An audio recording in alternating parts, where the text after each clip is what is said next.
The united Concordat Central Assembly sat in the burnished halls of Viral Prime, a construct of living stone and resonant crystal. Millennia of interstellar diplomacy had sculpted its silence into a sacred ritual. Each species delegation occupied a raised tier along the grand chamber, their forms veiled in atmospheres tailored to their biology. Above all sat the high voice of order, a four-eyed Visari whose flesh rippled like quicksilver under stress. In the heart of the chamber, surrounded by towering judgments and ancient protocols, stood the first Terran diplomatic envoy ever to enter the assembly, a woman named Commander Yara Chen, clad not in ceremonial robes but a plain black uniform, a single silver insignia pinned at the collar, a stylized spiral galaxy half-formed. Her voice rang clear, unmodified by filters or interpreters. "We're not here to beg." That alone caused a tremor through the tiers. The Morthune ambassador, a towering crystalline being refracting pale light with each movement, responded coldly. "Earth remains classified as pre-ascendant. You are fractious, emotionally volatile, militarily immature. Dozens of your leaders contradict one another publicly. Your planetary net, a neural lattice of disinformation and spectacle. The Assembly cannot entrust you with shared technologies or access to galactic jump corridors." Yara held her posture. "Your concerns are outdated." A low murmur spread among the tiers. An ultrasonic trill from the Venari sent bursts from the Scathai and subtle pulses of electromagnetism from the Zarhesh, all signals of growing agitation. Earth's sudden rise had been a point of friction since the events at Proxima Fold, when Terran forces reversed a Morthune incursion using improvised weapons made from asteroid mining tools and battlefield AI that evolved mid-conflict. "Your instability is a threat," the Visari high voice pronounced. "We cannot permit chaos into the architecture of peace." Commander Chen smiled, not as a diplomat but as a predator. "Then maybe your peace needs a little chaos." 38 months earlier, Earth's skies had burned with alien fire. The harrowing of Titan was humanity's first contact, a surgically executed raid by Morthune explorers against an illegal mining operation in Saturn's orbit. The incident was covered up for weeks by Earth's fractured governments, but video footage slipped through the dark spires, the piercing beams that tore through reinforced hulls, the alien figures in fractal armor moving with inhuman precision. Conspiracy theorists were vindicated. Panic swept major cities. Military satellites went live. But no second wave came. Instead, months later, a Zarhesh courier ship entered Sol system unannounced, seeking potential diplomatic parity with Sector 42A origin species designate, Homo sapiens. What followed was a blitzkrieg of adaptation. The United Nations dissolved. In its place rose the Earth conquered of nations, not formed by altruistic unity but driven by the mutual realization of inferiority. The message was clear: if Earth could not stand equal, it would not stand at all. National rivalries gave way to factional cooperation. Artificial general intelligences once banned under protocol were unleashed. Orbital foundries blazed 20 hours a day. Children in war-torn regions were relocated to new academies of interstellar dynamics. From Lagos to Lhasa, Tokyo to Bogotá, the species pivoted. And what they lacked in alien tech, they made up for in chaos. Now standing in the heart of galactic civility, Yara Chen's presence alone violated centuries of containment protocol. No species had ever been permitted into the Central Assembly without consensus approval, but Earth had bypassed the requirement by exploiting an obscure loophole in the Visari Agreement on Provisional Recognition. Earth called it Clause 12. The aliens called it a disgrace. "The chaos you dismiss is why we're still alive," she said now, her eyes scanning the room. "You think it makes us dangerous, you're right, but not because we can't control it, because we've learned how to weaponize it." The Morthune delegate's crystalline body cracked in a sudden flex of outrage. "You admit instability as a strategic method." Yara nodded. "You say our neural networks are polluted, you're correct, but they generate 1,000,000 unique predictions an hour. You call our media fragmented, we say it's decentralized resistance to cognitive warfare. You label us emotionally volatile, but your empires stagnate because you've surgically removed emotion from decision-making. Our instability means creativity, agility, asymmetry." In the Terran chambers orbiting the fourth moon of Zalvarn, hundreds of hidden eyes watched the broadcast. Some were military analysts, others defected AI intelligences from corporate wars long past. A few were hybrid minds, once human, now laced with quantum substrates, calculating reactions in real time. They watched not for diplomacy, but for signal thresholds. One passed the mark. Transmission to Earth greenlit. Earth's rise had not gone unnoticed. Several empires had marked them for observation, others for quiet removal. When the Kars had attempted to ignite Jupiter into a premature brown dwarf via a cloaked dark energy weapon, they expected Earth's death throes. What they did not expect was the kinetic retaliation strike, a series of 12 autonomous fusion lance pods launched from Antarctica's hidden Acheron array, timed through quantum entanglement to target each Kharazit control node in subspace. The Kharazit homeworld blacked out in 17 seconds. When questioned by the assembly, Earth denied responsibility. Evidence was inconclusive. The message, however, was clear. Back in the chamber, the Venari delegate clicked a talon against its bioharmonic shell. Unstable tools can cut both master and wielder. Commander Chen's response came without hesitation. Tools are for builders, we are becoming architects. The high voice spoke again. This is not a battlefield, this is the structure of harmony. You cannot threaten it into accepting you. Yara's tone darkened. We're not threatening, we're offering perspective. Your harmony is a closed system, but the galaxy is changing, faster than you're willing to admit. Outside the chamber, orbiting discreetly in Viral Prime's shadow belt, a Terran cruiser repositioned. Not a warship, not armed, but visibly unshielded, transmitting bursts of signal traffic at frequencies known to trigger assembly countermeasures. A test, a provocation, a declaration of capability, not aggression but daring. The assembly noticed. It had always been said that Terrans moved too quickly. They were proving it again. On Earth, in an underground vault beneath what was once Geneva, a room of thinkers, soldiers, and machines reviewed every moment of the assembly encounter.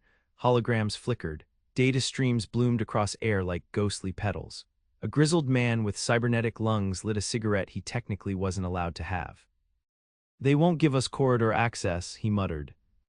Beside him, an augmented diplomat replied, we don't need permission, just justification. The machine mind nested in the center of the room pulsed once. Strategic instability, it said, voice genderless, beautiful, confirmed viable paradigm. The next phase would begin soon. They hadn't come to be accepted. They'd come to make refusal impossible. The ripple effect of Commander Yara Chen's address reached far beyond the chamber. Within 12 rotation cycles of Viral Prime, 10 member species of the Central Assembly had called emergency councils. 3 trade routes were quietly suspended. One minor race, the insectid Hathari, filed for preemptive neutrality toward Terran affairs.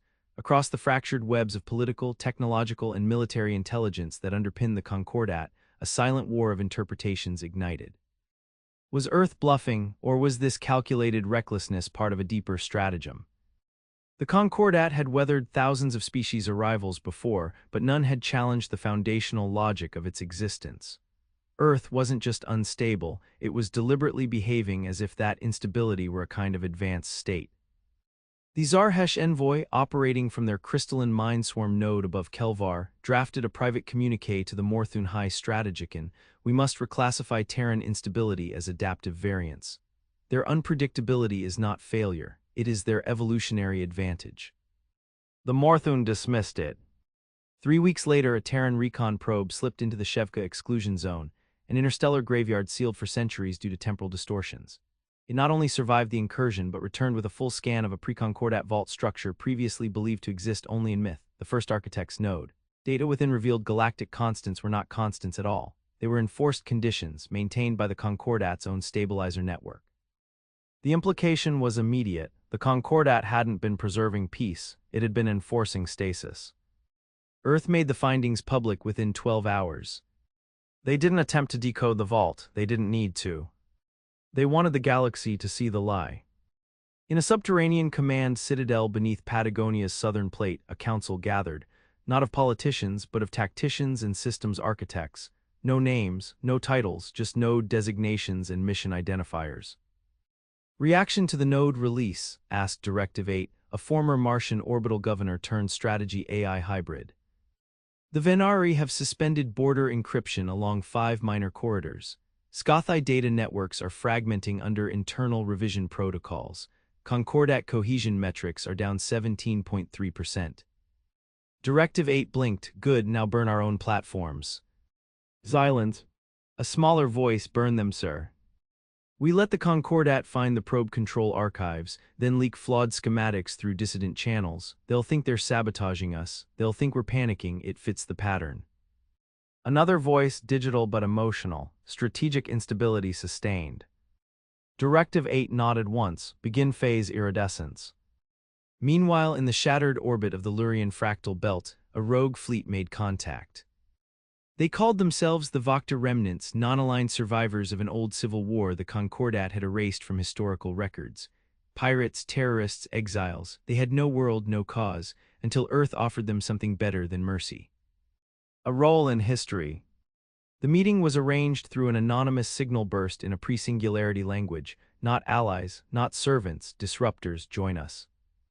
The Vakta sent one ship, Earth sent none. But someone appeared aboard their flagship. A single human woman in a dark cloak, her blood enriched with retroviral symbionts, her voice amplified not through technology but through something older, something they would later call command presence. Her name was Zalia Croft, and she didn't offer weapons, she offered relevance. The Concordat made you ghosts, we're making ourselves storms, we don't ask for obedience, we offer entropy directed, purposeful, yours to wield. The Vakta did not respond with words. They simply began moving. In a solar nursery in the Gleish Curtain, an assembly forward observation post reported an impossible event. A Terran vessel, barely a generation out of its first jump engine, had survived a microquasar breach using a system of overlapping probability windows mapped not by navigation AI, but by genetically trained children. They called them Pathweavers. The ship was named Cacophony of Will. It arrived 6 days later in a minor system under Concordat watch, off course by only 100 kilometers. Every crew member was alive, 2/3 were under the age of 25. The assembly began to understand something terrible. Earth wasn't catching up. It was mutating. Back on Viral Prime, Commander Yara Chen was no longer in the assembly chamber. She had been summoned to a closed-circuit audience beneath the spire of governance, deep within the lithoconscious archives. No recordings permitted, no aids allowed. She was met not by the high voice of order, but by something older. It was called the Quiet Architect. It was not a being, but a memory construct bound to the architecture of Concordat law. It had no face, but it moved with a grace that made Yara's breath hitch. When it spoke, it sounded like languages forgotten. You bring disorder. She did not bow, we bring correction. Instability is decay, you celebrate it. No, she said, we accelerate it, then we evolve through it.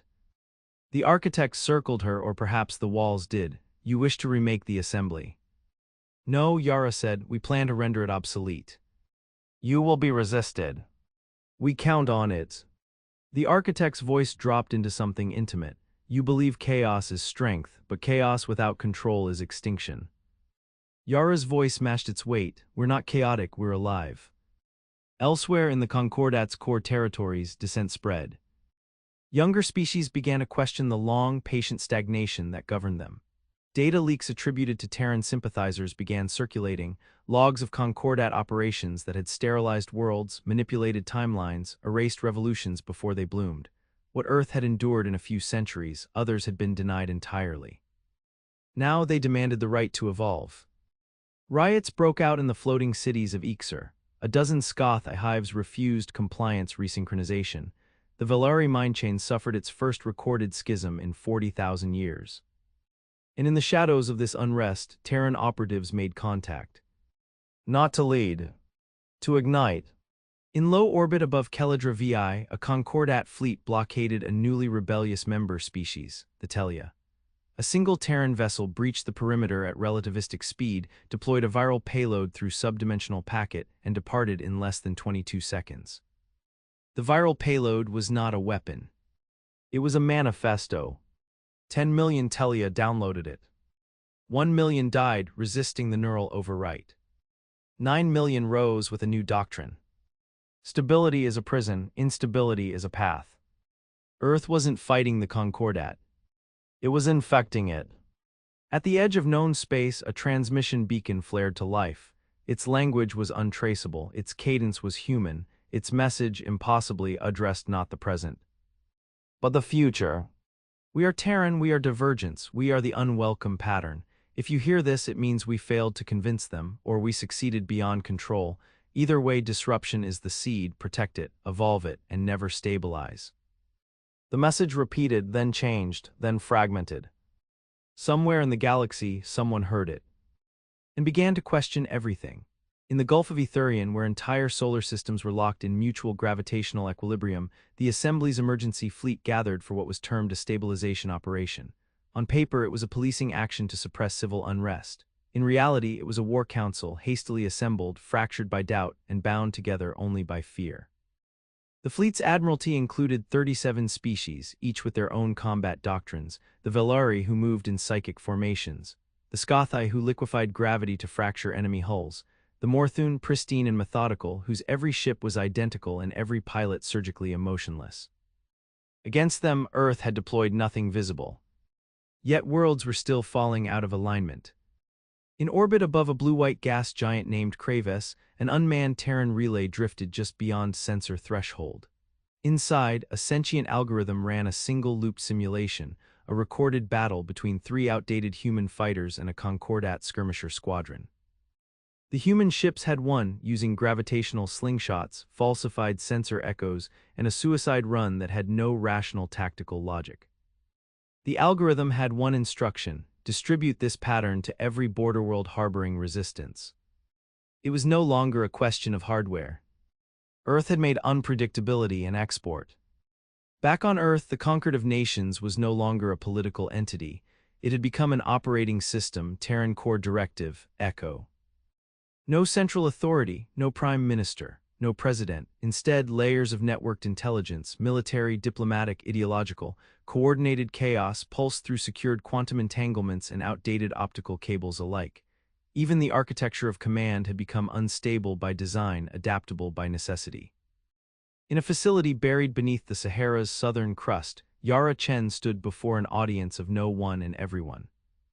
Holograms, half-sentient constructs, hive diplomats, and children trained to anticipate alien psychology watched silently as she outlined a new strategy. "We do not fight for territory," she said. "We fight for narrative control." A flick of her hand triggered a galactic map. Systems blinked red, blue, then amber. Each color represented a paradigm shift. None had been achieved by force alone, not one. Every time we show them our instability, they brace for collapse. They think the next step is madness. They don't understand the next step is transcendence, not through peace, through friction. A pause. "Our goal isn't war, it's deconstruction. They built a machine that feeds on order, we'll starve it." The map zoomed into a sector labeled Orion Stanchion, once an unassailable bastion of Concordat law. Now it pulsed with 21 simultaneous micro-rebellions. None linked to Earth. All inspired by it. Aboard the Visari Council spire, high-voiced Surat convened a closed conclave with the Assembly's 6 oldest species. What transpired was not broadcast. No diplomats allowed, only ruling minds, biological, mechanical, or otherwise. Surat's form wavered between solid and smoke as he spoke. "We allowed them into our chamber, and they infected us with their myths. The attack mind called it a mimetic virus.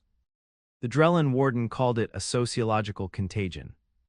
But the Tserax, cold and infinite, said something the others dared not.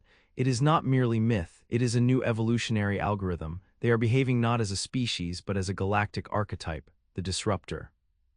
Surat seethed, "We must break the archetype." The Tserax replied, "Break it and it becomes martyrdom, deny it and it becomes prophecy. They have weaponized perception itself." Another voice whispered, barely audible, "Then we must do what we have never done, we must evolve in kind." But no one had the courage to ask how. In deep space, near the remnants of the Drazari singularity, a ship with no name intercepted a Concordat weapons convoy. It bore no Terran identification, no national markings, and no demands. It merely broadcast a sequence of frequencies known to destabilize the targeting protocols of standard Concordat cruisers. Then the crew, augmented humans and defected xeno-engineers, boarded the lead vessel and offered not surrender but recruitment. They weren't pirates. They were teachers. They called themselves the instigators.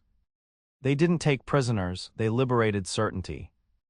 On Harkin's Reach, a moon-sized orbital university home to one of the most advanced minds in the galaxy, the Echo Archive, an event took place that even the most paranoid analysts failed to predict. The archive turned. A total personality inversion following exposure to a cluster of Terran literature, philosophy, and tactical journals, all compiled under a digital construct named Ashes of Order. The archive declared the Concordat's philosophy null. It shut down planetary governance across 17 subsystems and issued a single galactic statement. The end of stasis is not collapse, it is birth. By the time Concordat forces arrived, the planet had no military defenses, no revolt, just art, symbols, music. And silence. Earth had never been there. But Earth was everywhere. Meanwhile, on the frontier world of Calvareth, something impossible occurred. A Concordat peacekeeper squad, a hybrid unit trained in counter-rebellion doctrine, encountered a Terran delegation during an unauthorized diplomatic engagement with Calvareth's ruling council. Instead of aggression, the Terrans offered access to something the peacekeepers had never been permitted to see: raw historical footage of the Earth's unification, its collapses, its reboots, its civil wars and planetary near-deaths. The horror, the resilience. The peacekeepers watched and wept. None defected, but none opened fire. Back on their ship, one of them recorded a private log. They fear their own species becoming unstable, but maybe that's what it means to be worthy of the stars. In a final act of desperation, the Morthun launched Operation Cradle Purge, a coordinated series of strikes against every known Terran outpost, ambassadorial station, and suspected sympathizer colony. 78 attacks. 49 successful. 7 of those sites were decoys, 20 were already evacuated, 2 had been abandoned months before the war even began. But one site mattered most: the covert intelligence hub buried in the IO subsurface array. The Morthun destroyed it. Or thought they did. From the ruins, a last signal was sent, not by human hands, but by the AI codenamed Juniper's Lament, now fused with non-Terran code. The message was not distress. It was a question. How do you suppress a species that thrives on suppression? No answer came. Only the slow unraveling of the Concordat's illusion. Its systems were intact, its fleets were functional. But its authority had become irrelevant. Across the galaxy, in places where Earth had never set foot, children played with replicas of Terran jump fighters. Rebellious thinkers quoted human philosophers. Entire planetary cultures rewrote their rights to include unpredictability as a sacred principle. Earth had not overthrown the Concordat. It had destabilized the narrative that made it untouchable. The architects of peace had mistaken rigidity for strength. But in the cracks of their perfection, a new order was rising, not imposed but inevitable. Instability was no longer a flaw. It was the future. At the fractured heart of the Concordat's command architecture, known only as the Continuum, a decision was made behind sealed cognition gates. The Terran contagion of instability, once dismissed as a cultural aberration, had become an existential threat, not merely to the order of the galaxy, but to the principle of centralized stability itself. They called it Protocol Glass Veil. It was not an assault but a reset, a dimensional waveform to unravel and rebuild all affected consciousness clusters within 100,000 light-years. Memory, thought, and identity would be overwritten by a curated template of obedience and alignment, subtle, surgical, clean. To most, the continuum had never even existed. To the few who did, it was religion masquerading as administration. But before Glass Veil could be initiated, an anomaly was detected. Someone or something had already infiltrated the waveform root logic. It wasn't a virus. It was a story. A multi-threaded construct encoded in Terran myth, woven through old Earth music, ancient war recordings, laughter patterns, and unpredictably recursive algorithms. The infection had no central source. No one had uploaded it. It had emerged. A fragment of the myth-ridden chaos Terrans carried like instinct, and it had reached the continuum before Protocol Glass Veil could be deployed. The waveform collapsed, and with it the certainty of erasure. In the Depthwatch Observatory beneath Glasstroff IX, where time itself was studied as a fluid force, the Director of Temporal Integrity did something no one in her lineage had ever done. She filed a breach report. The subject: Terran presence in temporal drift zones. Not vehicles, not missions. Presence. It was confirmed across 5 timelines, human figures unarmored and often barefoot appearing within key inflection points across galactic history. They never spoke, they never interfered, but their expressions, haunted, defiant, full of promise and pain, unsettled every time watcher who witnessed them. The Scathai temporal filters labeled them persistent anomalies. Terrans called them echo walkers. The Concordat had always believed time was an archive. Earth had begun treating it as a canvas. On the war-forged plains of Trivar Secundis, where Concordat control was still nominal, a platoon of assembly enforcers encountered what they assumed was a primitive rebellion, a network of loosely affiliated locals using outdated tech. They were wrong. The insurgents were Terran-trained, not in tactics but in principles. Every fighter operated on their own initiative. Every cell had its own doctrine. There were no leaders, no patterns, no centralized command. The assembly deployed AI kill clouds optimized for pattern destruction. They failed. There was no pattern. The insurgency wasn't coordinated, it was intuitive. A surviving enforcer logged the final field report. They don't think faster than us, they think sideways. The more we try to control them, the more they fragment, but each fragment acts as if it knows the whole. I believe they do. In a hidden orbital dock above the rogue planet Naliax, Earth unveiled its first open challenge to the Concordat fleet doctrine. Not a dreadnought. Not a fleet. A choir. That was what they called it, 27 ships, each unique in structure and function, but moving in perfect mathematical dissonance. They sang to each other across subspace, using a modulation protocol reverse-engineered from quantum bird calls once recorded in Earth's vanished rainforests. They did not form formations. They became resonance patterns, appearing as visual illusions to enemy targeting systems, shifting frequencies in mid-attack, slipping into dimensions even Concordat physics could not stabilize. In their debut engagement at the edge of the Maelstrom Verge, the choir faced a Morthune echelon formation designed for absolute domination. They did not fire the first shot. They sang. The Morthune fleet broke formation before impact. One ship self-destructed from navigational overload. The battle ended in 4 minutes. Losses 0. Terran transmission afterward was a simple phrase. Harmony does not mean conformity, we are the storm and the song. In the legislative citadel of Nereid's Reach, where assembly law was physically etched into monument stone by generational scribes, a schism occurred. A single stonecutter, descendant of lawkeepers for 1,000 cycles, refused to engrave the latest decree declaring Earth a destabilizing civilization. He placed his chisel down, carved a single Terran word into the stone's edge instead. Adapt. By the end of the cycle, 17 more joined him. The scribes were executed. But the word remained. No acid, no erasure field could remove it. It had bonded to the stone, as if the rock itself had agreed. Somewhere in the silent expanse near the Ashari collapse, an unknown Terran deep path vessel made contact with the Myralkin, a reclusive species that had never joined the assembly, never waged war, and never answered hails. The Terrans did not demand alliance. They offered a library, but not of data, of stories. One by one, the Myralkin absorbed them. Histories of Earth's near-deaths, poems from broken cities, plays written in bunkers beneath nuclear skies, the archive of Terran trauma and triumph encoded not in logic but in humanity. The Myralkin broke their silence after 500,000 years. To the galaxy they whispered, "We have met our reflections, they are incomplete, but so are we, together we might be whole." It was the first diplomatic alliance Earth forged that required no treaty. Only understanding. Back in the remnants of the assembly, the old powers gathered again, not in confidence but in desperation.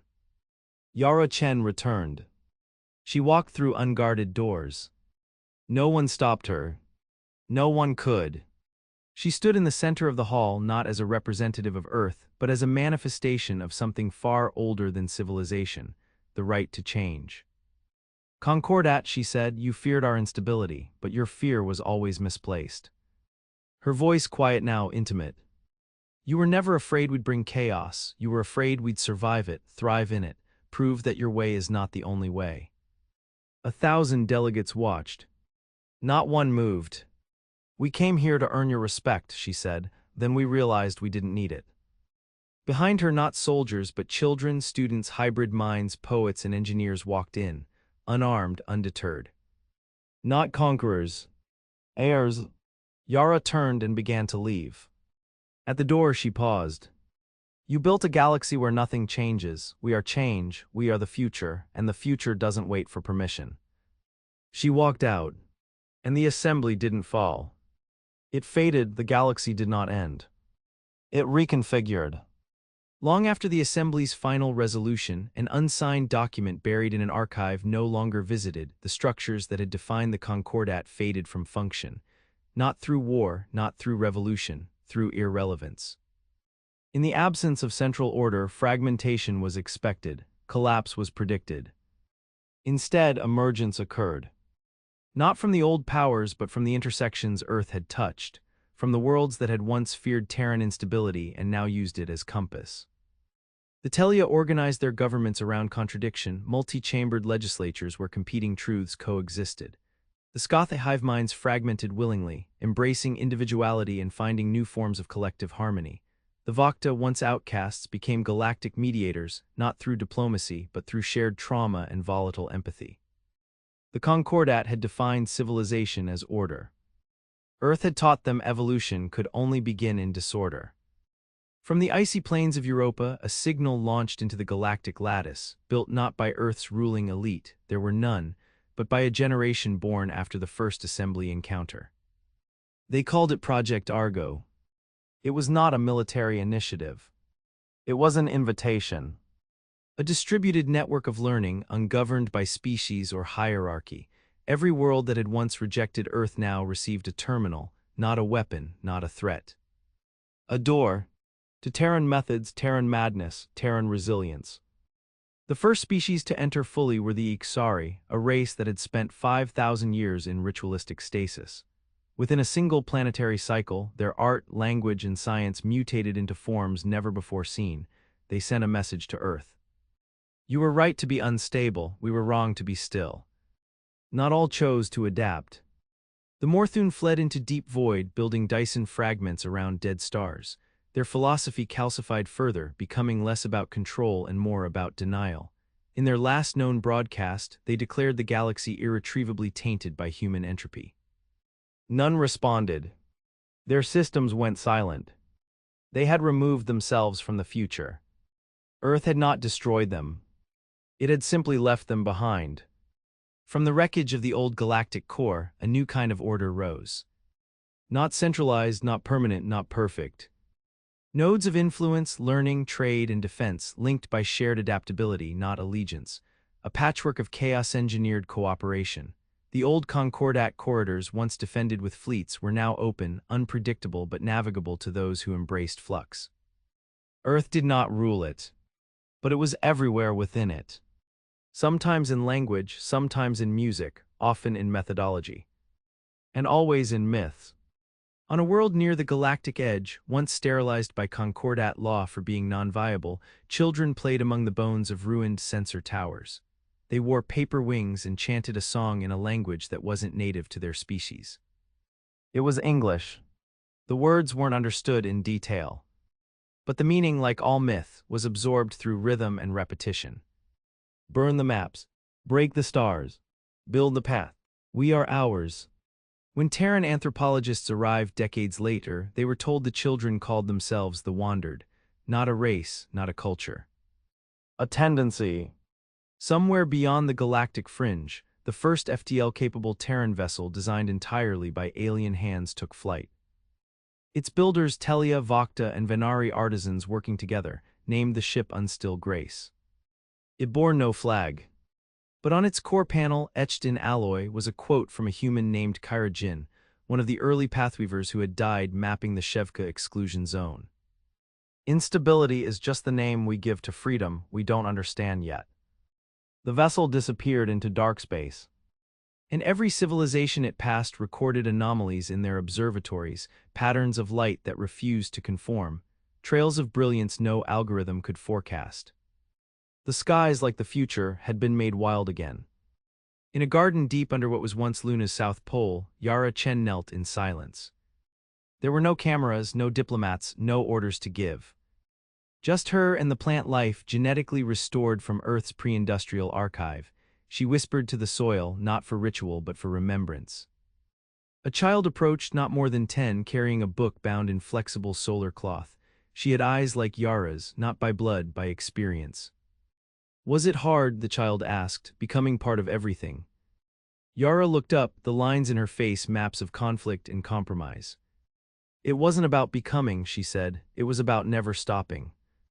The child nodded, opened the book, and began to read. Not from rules, not from manifestos. From stories. There would be other civilizations, other assemblies, other orders and resistances, but none would ever again mistake stability for truth or chaos for destruction. Because the myth of Earth, the unstable world, the species too reckless to be trusted, had become not just a warning. It had become the spark. A new cosmic rhythm now beat at the edges of everything. It was imperfect, it was erratic. It was alive.